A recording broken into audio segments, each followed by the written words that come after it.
안녕하세요. 슬기로운 경제생활 케빈입니다. 하천입니다. 오늘은 제시의 부동산 이야기를 앞으로 진행해 주실 제시를 모셨습니다. 안녕하세요, 제시입니다. 예, 저희 제시님은 CFP 자격증 보유자시고 현재 개인과 법인들의 부동산 컨설팅을 주로 진행하고 계십니다. 앞으로 구독자 여러분들의 부동산 고민을 모두 해결해 주실 겁니다. 우와, 기대가 돼요. 자, 제시 소개 부탁드립니다. 네, 안녕하세요. 제시입니다. 저는 부동산 전문가로 시작을 했고요. 금융하시는 분들과 같이 일을 하다가 제가 CFP 자격증을 땄습니다. 그래서 국제적으로 금융 전문가까지 따서 종합적인 자산 관리를 현재 하고 있고요. 하다 보니까 사실 재무 설계라는 것들이 인생 설계잖아요. 근데 인생 설계가 굉장히 광범위하지 않나요? 그쵸. 사람 수만큼의 인생이 있다고 하니까요. 그렇죠. 그래서 인생 설계에서 사실 대부분들이 공통적으로 궁금해하시는 건 결혼이라든지 내 집 마련이라든지 노후에 어떻게 될 건지 이런 부분들을 많이 이제 궁금해하시고 많이 준비하는 노력들을 하고 있는데요. 그 부분에서 사실 제가 상담을 많이 하다 보니까 현실적인 것들과 좀 부딪히는 것들이 많이 이제 생각이 들더라고요. 그래서 사실 내일 모레 전셋집을 옮겨줘야 되는데 올려줘야 되는데 값을 그런데 제가 30년 후에 은퇴할 것들을 미리 50만 원씩 저축을 하기에는 너무 사실 현실적인 괴리감이 있는 거죠. 그쵸. 맞습니다. 사실 전셋집을 올려주기 위해서 한 달에 100만 원씩 저축하는 가정들이 사실 많거든요. 그렇기 때문에 어떤 주거나 이 안정이 되지 않고서는 어떤 전체적인 재무설계, 사실 노후도 중요하고 다 중요한데 그런 중요한 재무설계를 준비하지 못하겠다. 그럼 가장 먼저 준비해야 되는 그런 부분들에 대한 좀 중요도에 따라서 저는 주거를 좀 뽑았고요. 그런 부분에서 현재 많은 분들과 이야기를 나누고요. 여기서도 이야기를 나누려고 나왔습니다. 와. 네, 엄청 기대가 됩니다. 좀 더 자세한 이야기는 잠시만 기다려주세요.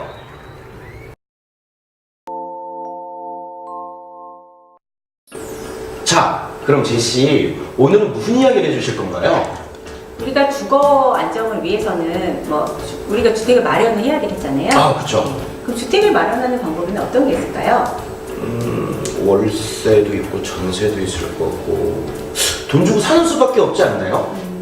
그렇죠. 방법에는 주택을 사는 방법은 이제 기존 주택을 사시는 거고 네. 그거 말고도 분양을 받는 방법이 있을 거고요. 네. 이렇게 개인한테 빌려서 쓰는 전세 월세도 있을 거고 국가에서 빌려주는 임대 아파트라는 제도가 있겠죠. 근데 좀 곰곰이 생각해 보면 그 중에 새 집은 분양밖에 없는 것 같은데. 그렇죠. 예. 그럼 분양받으려면 어떻게 해야 되나요? 좋은 질문이세요. 네. 예. 오늘 제가 이야기를 하려고 나왔고요. 네. 그 방법이 결국은 청약통장입니다.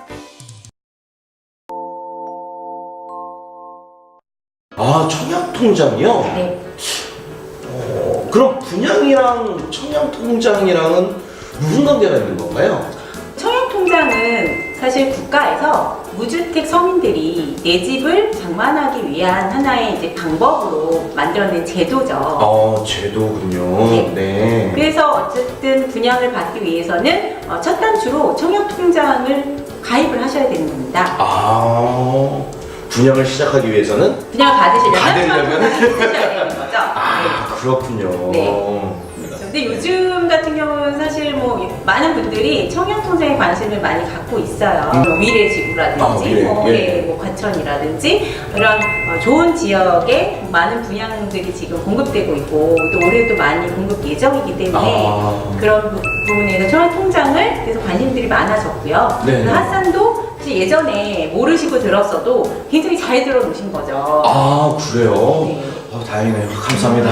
감사합니다, 어머니.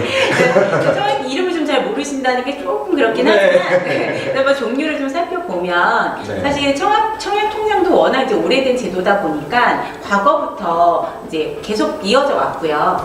예전에 많이 갖고 계신 것들 중에는 청약저축통장, 청약예금, 청약부금 많이들 들어보셨을 거예요. 예. 저는 거기 중에 저축통장이랑 청약저축? 그 다음에 부금이 있는 것 같아요. 아, 예. 뭐 좀 종류의 차이가 있는데 청약저축은 말 그대로 국가에서 짓는 이제 공공분양주택인데 뭐 85제곱미터 이하로 짓는 이런 부분에 청약을 하실 수 있는 거고요.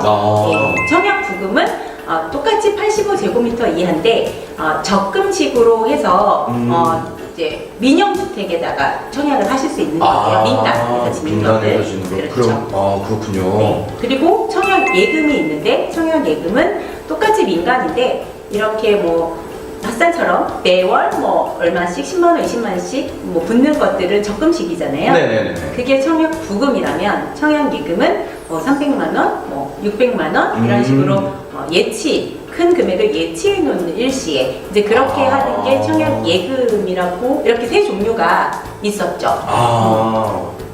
세 종류가 있었지만 저는 이제 두 개를 가지고 있는 그렇죠. 거고 그리고 뭐 공공과 민간의 차이겠네요. 분야를 제가 갖고 있는 걸로 그렇죠. 치면. 하나는 그럼 사실 청약저축통장은 지금은 없어진 통장, 이게 추가적으로는 가입이 힘든 통장이세요. 그래요? 부금도 마찬가지고 예금도 그런데 청약저축 같은 경우는 무주택 세대주만 가입을 할 수 있었기 때문에 상당히 희소성이 있고요. 아. 뭐 여러분들이 아실 수도 있지만 지금의 이 판교라고 하는 네, 지역도 판교. 예, 핫한. 예, 분당 밑에 판교 판교 같은 경우가 당첨이 다 이런 공공택지다 보니까 청약저축으로만 거의 이제 가능했었던 네, 그런 지역들이에요. 뭐 미래도 뭐 그런 부분들이 많고 민간도 일부 있다 보니까 이제 그런 부분들이 있죠. 그렇군요. 역시 저는 몰랐습니다. 판교, 미래 어떻게 써야 되는지 모르는 바보 같은 핫산이니까 앞으로 잘 배워갈게요. 거기에 네. 사실은 이제 요거는 과거에 있었던 지금도 이제 유지를 하고 계시지만 거기에 이제 2009년부터 이렇게 세 가지로 분류되어 있는 걸 이제 하나로 통합을 했어요. 네, 그게 주택청약종합저축이라고. 주택청약종합저축. 예. 말이 너무 발음이 좀 어렵죠. 네. 그냥 같고. 예. 주택청약종합저축을 만들었고요. 이거 주택청약종합저축은 공공하고 민간을 둘 다 넣을 수 있는 복합적인 성격을 갖고 있습니다. 어떻게 보면 이렇게 잘잘이 쪼개졌던 것들이 하나로 합쳐진 그런 느낌이네요. 네. 오히려 이게 좀 더 돈을 넣거나 뭐 해두기는 좀 더 부담이 덜하겠네요. 네. 사실은 공공택지에서도 워낙 분양이 많을 때는 청약저축이 유리했지만 또 민간택지에서도 하는 경우들이 좋은 지역들이 있거든요. 그런 경우는 청약저축통장만 갖고 계신 분들은 뭐 넣을 수가 없는 분양에 청약 조건이 안 됐는데 이번에 청약저축 종합통장 같은 경우는 두 가지를 공공이랑 민간을 둘 다 같이 넣을 수 있기 때문에 어떻게 보면 더 유리하실 수도 있는 거죠. 네. 그러게요. 없으신 분들 당장 가입하시기 바랍니다. 거기에 또 하나 팁을 드리자면 지금 핫산이 나이가 어떻게 되시죠? 예. 보이는 것보다 나이가 어립니다. 그런가요? 네, 뭐 우리가 정확한 숫자는 뭐 별로 알고 싶지 않은 걸로. 청년한테 우대하는 이런 종합저축 통장이 새롭게 이제 신설이 됐어요. 그런 게 있어요? 들어보셨나요? 아니요, 저는 일단 뭐 청년은 아니니까. 그렇죠. 뭐 결혼 유무를 하는 게 나이 기준이기 때문에. 그래요? 네. 그럼 몇 살부터 그게? 나이가 지금 뭐 청년 같은 경우는 19살부터 34살까지를 이제 청년으로 보거든요. 그래요? 예, 저는 청년은 아닌 걸로.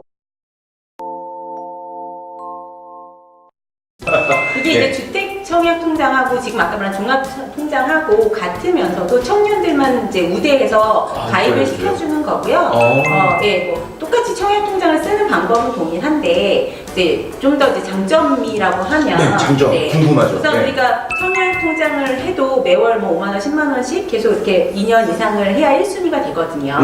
그러면 어떤 계속 보유해서 기간을 갈 때 금리가 높으면 좋잖아요. 이자를 많이 주면 좋은 거잖아요. 그렇죠. 기왕 돈 넣어놓고 있는 거면 이자 많이 주면 감사합니다. 근데 일반 종합통장 같은 경우보다 훨씬 더 금리를 더 많이 줘서 청년통장 같은 경우는 3.3%의 우대금리를 3.3%요? 그렇죠. 뭐 최대 3.3%라 누구나는 아닌데 그래도 최대 3.3%를 이제 우대금리를 하고 있고요. 뭐 그냥 정기예금 뭐 이런 거랑 뭐 비교도 안 되고 거의 그냥 적금 정도의 그렇죠. 수준으로 어떻게 보면 적금으로 활용하면서 나중에 청약을 하실 수 있기 때문에 뭐 일거양득이고 사실 해당되시는 분들 분들은 안 할 이유가 없다 보니까 예, 이런 청년통장을 지금 많이 이제 해당되시는데 해당 조건이 좀 있죠. 물론 나이도 있고요. 네네. 나이도 있고 연소득 좀 3천만 원 이하의 예, 어떤 소득 제한도 좀 있고요. 또 하나는 당연히 무주택이어야겠죠. 그쵸. 예, 그래서 이제 무주택에 대한 요건도 뭐 조금 세부적인 게 있는데 그런 거 좀 뭐 앞으로 찾아보면 될 것 같고요. 그래서 그런 요건이 있으셨을 때 이렇게 청년 우대 통장을 가입을 하시면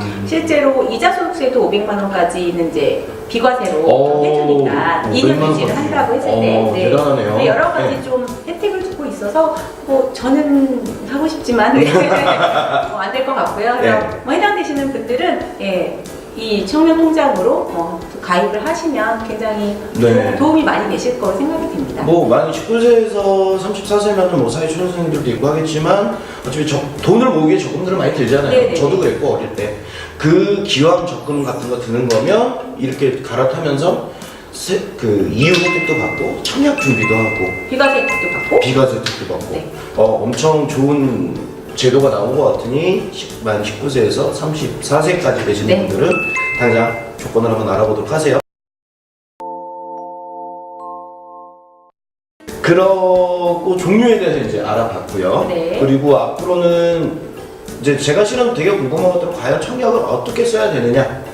이거를 그리고 제가 넣었을 때 과연 당첨, 로또란 얘기들 많이 나오잖아요. 네. 그 다음에 이제 당첨에 이 어떤 과정으로 되는지 내가 몇 점 정도는 되겠다라고 산정할 수 있는 법들은 앞으로도 알려주실 거죠? 기대하세요. 기대하겠습니다. 지금까지 현실적인 제시에게 부동산 청약저축에 대해서 배워봤습니다. 정말 유익한 시간이었던 것 같은데요. 앞으로도 제시의 부동산 이야기는 계속됩니다. 이상 슬기로운 경제생활 케빈 핫산 제시였습니다.